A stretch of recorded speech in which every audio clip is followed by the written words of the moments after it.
So, how does a football match that's decided in exactly 71 seconds lead to the total exhaustion of Boston's beer supply? Right, and a total crisis of confidence in a video review booth. Exactly. I mean, today we are looking at a 1-0 scoreline that completely broke statistical, cultural, and psychological records. So welcome to today's deep dive. Glad to be here.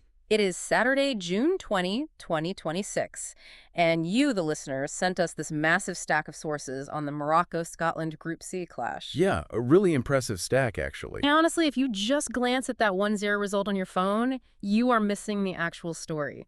So we are going to dig into what you uncovered here. We really are. The documentation we're working from today is pretty extensive. We're synthesizing official match data from FIFA and FX Sports, and we're pulling advanced tactical metrics from Morocco World News and 365 scores. Plus, we're evaluating the refereeing mechanics via the Herald. Right. And finally, incorporating translated technical breakdowns from the Moroccan camp via Diario AS. So our mission today is really to tear down the illusion of a boring 1-0 game. We're going to unpack how a single lightning strike moment dictated basically 88 minutes of agonizing tactical chess. Yeah, and we'll examine the very real cognitive dissonance currently paralyzing the VAR booth. Totally. And map out how 50,000 traveling fans engineered an unprecedented masterclass in sports diplomacy. But we have to start precisely at the opening whistle. We do, because the entire architecture of this match was permanently altered before the stadium had even finished filling up. Okay, let's unpack this. We need to look at the anatomy of Ismail Saibari's goal. The official clocks had it at like 70 or 71 seconds. Yeah, 71 seconds. And it fundamentally hijacked Scotland's game plan. Yeah. Think about it. In those opening 90 seconds of a major tournament match, teams are typically just establishing their mid-block, right? Yeah, feeling out the referee's threshold for contact. Exactly. Settling their nerves. But Brahim Diaz just bypassed all of that. He identifies this momentary misalignment in the Scottish backline, threads a ball down the right channel, and Saibari he does the rest. He really did. He beats the offside trap, completely sells Angus Gunn on a cutback that, never actually materializes, and just buries it in the top corner. And that sequence instantly rewrites the 2026 World Cup record books. I mean, it's the fastest goal of the tournament so far. It is. And looking historically, it's the second fastest goal ever scored by an African nation at a World Cup. Right, trailing only Asamoah Gyan's 68-second strike for Ghana back in 2006. Exactly. And Saibari puts himself in some elite company with this. He's now only the second African player to score in his first 2 World Cup appearances. Matching Mo Salah. Yeah, matching Mo Salah, which is wild. Well, Saibari possesses this elite spatial timing where he consistently arrives in the half space just a fraction of a second before the center back can adjust their hips. Yeah. But the goal itself is really just the inciting incident here. What unfolds over the next hour and a half is, honestly, a clinic in suffocating control. Okay, so I want to challenge the narrative forming around that control, though, because I'm looking at the data from Morocco World News, and yes, Morocco sets a historic milestone. Right, 601 passes. 601 passes, the most by an African team at a World Cup since 1966, and they held 59% possession. But, and here's my question, is passing just sterile possession, or did they actually do anything with it? I see where you go. Because we've seen this script play out in modern football endlessly, right? Teams stringing together hundreds of passes in this boring, sterile U-shape around the opposition's defensive block without ever actually threatening the goal. Sure. So yeah, 62 entries into the final third sounds great on paper, but if they only managed that one goal in the first 71 seconds, doesn't that imply their decision-making in the box was actually quite poor for the remaining 88 minutes? Well, I see the logic there, but equating a lack of subsequent goals with poor final third decision-making kind of misreads what Morocco is doing mechanically. Okay, how so? Because they outshot Scotland 12-6. So the penetration was resulting in chances. But more importantly, the possession wasn't sterile at all. It was highly weaponized. Weaponized in what way? They used the ball to physically exhaust the Scottish midfield. Look at Captain Achraf Hakimi. He registered 108 touches. Wow, 108. Yeah, 108. He was constantly inverting from the right flank to create overloads in the center of the pitch. Which, I guess, forces Scotland's wide players to tuck inside to cover that, totally abandoning the wings. Precisely. And pulling the strings in the center of that overload was Ayoub Bouhadi. Oh, right, the 18-year-old. Yeah, 18 years old. Playing in only his second competitive international cap. That's insane. It is. And he didn't just recycle possession. He actively operated in the blind spots of the Scottish midfield. He was pulling players out of their designated zones just to open up passing lanes for Hakimi and Azzedine Ounahi. An 18-year-old actively dictating the spatial geometry of a World Cup match is just, it's a massive responsibility. I mean, he wasn't hiding from the ball at all. No, he was demanding it. Uh, And this ties directly into the strategic framework laid out by the Moroccan coach, Mohamed Wabi. right, in the press conference. Yeah. In his post-match comments to Diario AS, Wabi was emphatic that they were not just employing a low block to protect a 1-0 lead. Yeah. He used the French term aspirer, to draw in or vacuum up. Oh, so they were utilizing artificial transitions. That is the exact mechanism. By circulating the ball slowly across their backline, they were baiting Scotland into triggering a high press. Okay, I see. And the moment Scotland committed bodies forward to challenge for the ball, Morocco would just bypass the press with these vertical line-breaking passes right into the space Scotland just vacated. Right. Wabi was actually highly satisfied with how often they arrived in the opponent's box using this method. He noted it was a massive progressive leap compared to their performance in their previous draw against Brazil. But, if Morocco's entire game plan was built around baiting a trap, Scotland's response was essentially to refuse to take the cheese, even if it meant starving for 90 minutes. Yeah, basically. It's kind of like a boxer who takes a devastating haymaker in the first 10 seconds of round one, right? That's a good analogy. Yeah, but instead of getting knocked out or wildly swinging back, they decide to turn the fight into a grueling wrestling match just to survive. Because taking a goal that early is devastating to a team's tactical discipline, the natural instinct is to immediately chase the game, push bodies forward, and panic. But Scotland didn't. They didn't. They absorbed the psychological blow and committed to a really grueling exercise in damage limitation. Well, the sheer physical and mental endurance required to maintain defensive shape when you were just chasing shadows, it cannot be overstated. The statistical reality of their struggle is pretty stark, honestly. Give me the numbers. Scotland failed to register a single shot on target for the entire match. 0. And that has only happened one other time in Scotland's entire World Cup history. You have to go all the way back to 1986 against Denmark to find it. That is a staggering metric. I mean, to go an entire World Cup match without working the goalkeeper once, that indicates a comprehensive failure in attacking transition. Or it indicates a calculated sacrifice. Really? Yeah, Scottish coach Steve Clarke framed this not as an attacking failure, but as a defensive triumph. He stated that, and I'm quoting here, weaker teams would have crumbled under the sheer volume of Morocco's technical superiority, but his squad dug in. I gotta say, I find it hard to categorize 0 shots on target as any kind of triumph. Fair enough. But the midfield mechanics do explain why they were so heavily pinned back. What's fascinating here is that Clarke rolled the dice with Scott McTominay and Lewis Ferguson, with Ryan Christie trying to bridge the gap, but they were constantly playing a man in the center. Yeah, because Ounahi, Bouhaddi, and Neil El Ainaoui were essentially creating rolling rondos. Whenever a Scottish midfielder stepped up to apply pressure, the Moroccan triangle would simply rotate the ball past them. It operates a lot like trying to patch a leaking pipe with your hands, right? Like, the moment Ferguson shifted left to cover Ounahi, Bouhaddi would instantly exploit the gap Ferguson just vacated. Exactly. The Scottish midfield was constantly plugging one hole only to see another open up behind them. And that structural disadvantage meant Scotland spent the first 75 minutes burning their energy reserves, just trying to maintain their defensive shape.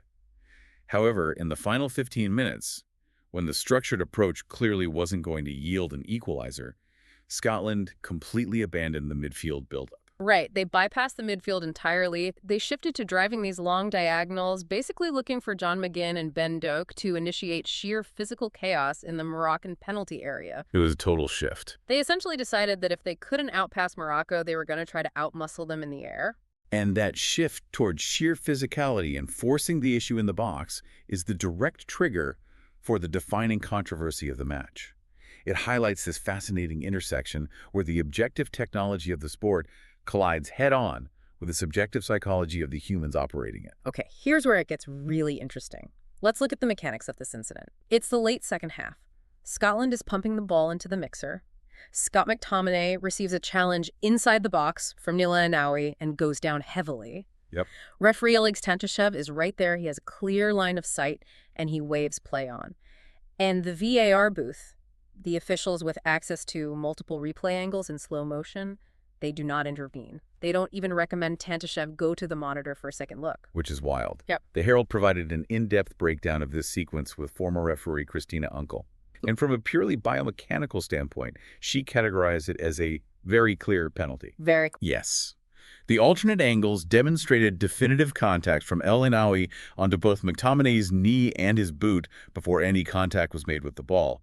Her core argument is that the threshold for a technical foul does not require a catastrophic collision. Impeding the player's momentum through illegal contact is sufficient. Which raises the massive, glaring question. If an independent rules expert identifies it as a clear penalty upon seeing the replays, why did the VAR official stay silent? That is the million-dollar question. It feels like VAR right now is functioning like a driver who just got into a fender bender. Even though the road ahead is perfectly clear, they're riding the brakes because the memory of the crash is overriding what they see out the windshield. That's a great way to put it. The VAR official for this match was American Armando Villarreal. And we have to talk about what Villarreal went through in his previous assignment, the France-Senegal match. The context of that previous assignment is absolutely everything here. In the France-Senegal game, Villarreal spots a foul on Kylian Mbappe.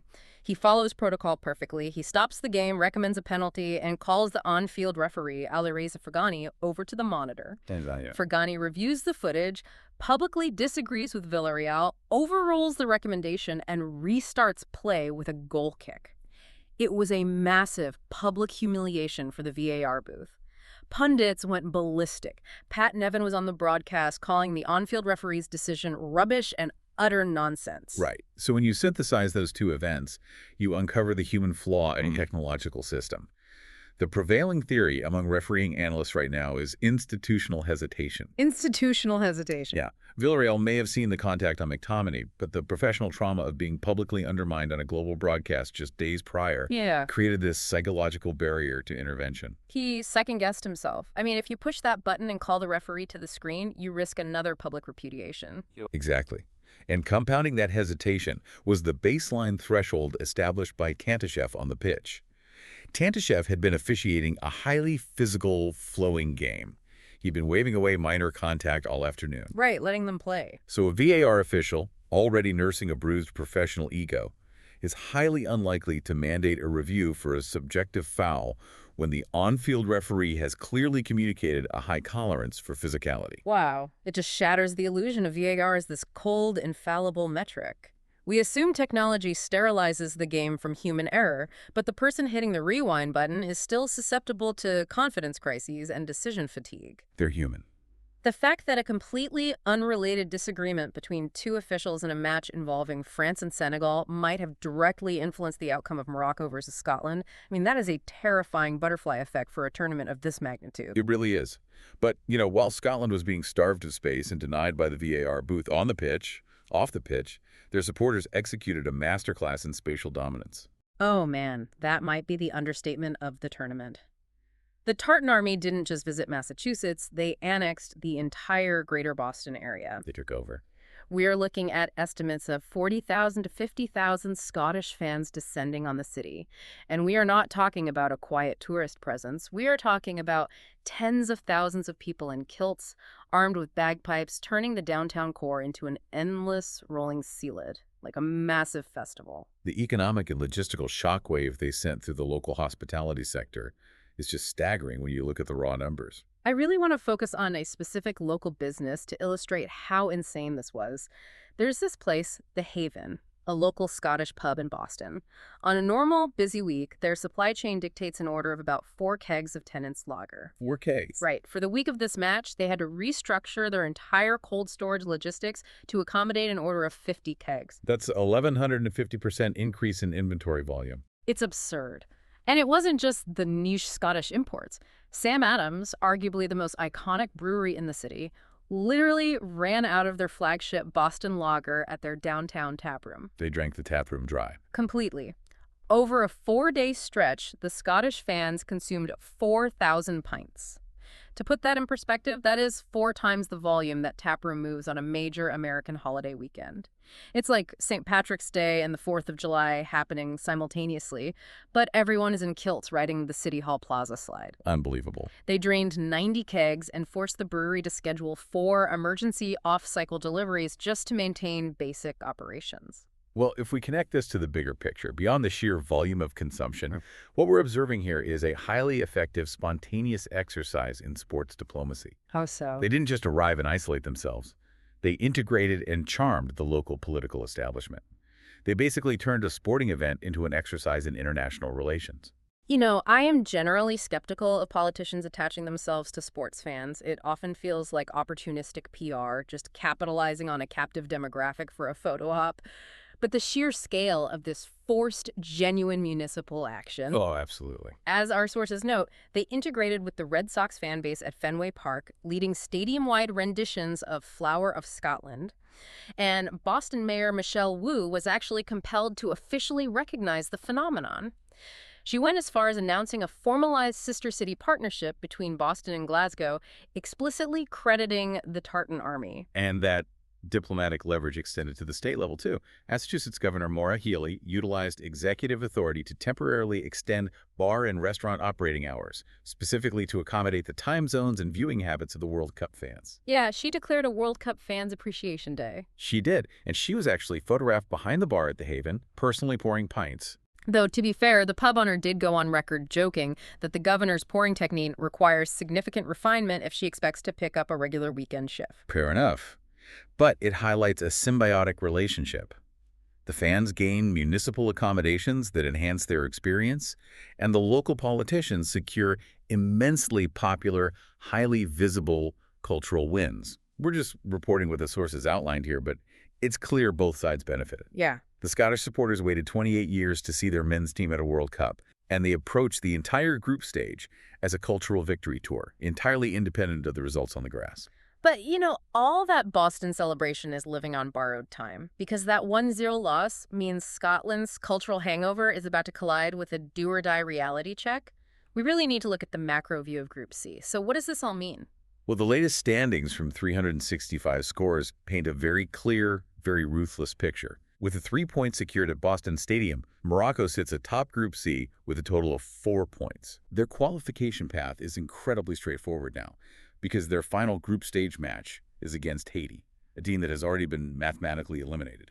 Because Brazil completely dismantled Haiti 3-0 in their subsequent match. Correct. And that Brazilian victory puts them level with Morocco on 4 points, though trailing on underlying tiebreakers. So this creates a massive bottleneck at the top of the group, leaving Scotland stranded on 3 points from their opening fixture. So for you listening and mapping out the bracket at home, Scotland's path forward is brutal. They are flying to Miami for their final group match, and they are out of lifelines. They don't just need a result, they need a result against the 5-time world champions, Brazil. It is the ultimate tactical exam.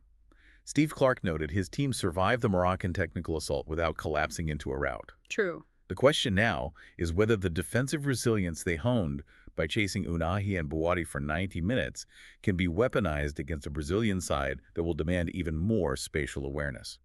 Surviving a haymaker is one thing, figuring out how to punch back against a heavyweight is another entirely. It's a fascinating setup. I mean, you sent us a stack of sources that framed a 1-0 win as a straightforward football match, but underneath that scoreline, we found an 18-year-old dictating the geometry of the pitch, a Scottish team testing the absolute limits of their defensive sanity, and an American city's infrastructure buckling under the weight of bagpipes and beer. It's incredible when you really dig into it. It is, but I keep coming back to the silence in the video booth. That's what sticks with me. It really is the lingering variable of the tournament. I want to leave you all with a final thought to chew on here. We implement technology in sports under the assumption that it will eradicate the subjective flaws of human refereeing. We want objective truth, right? Yeah, it's the dream. But the mechanism of that technology still relies on human beings pushing the buttons.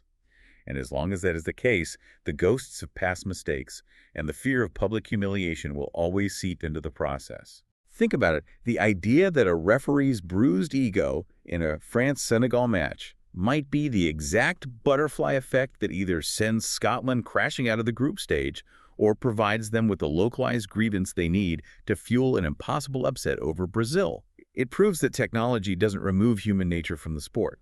Sometimes it just amplifies the anxiety. I couldn't summarize it better myself. The human element will always override the tech. Keep questioning the stories, hiding behind the box scores, and we will catch you on the next deep dive.